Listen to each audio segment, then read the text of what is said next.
Tatlong ugali ng tao na dapat mong iwasan. Mga bida-bida or egocentric.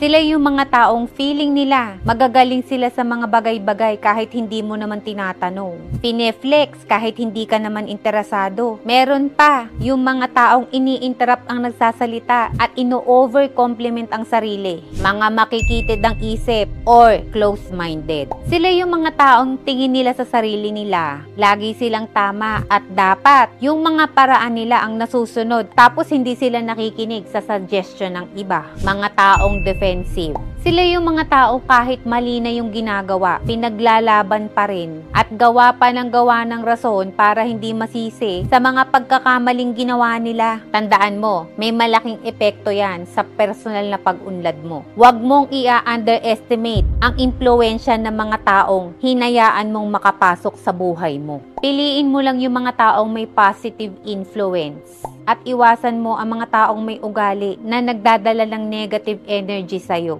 Pag sa ganitong paraan, makakamit mo ang maayos at masayang buhay.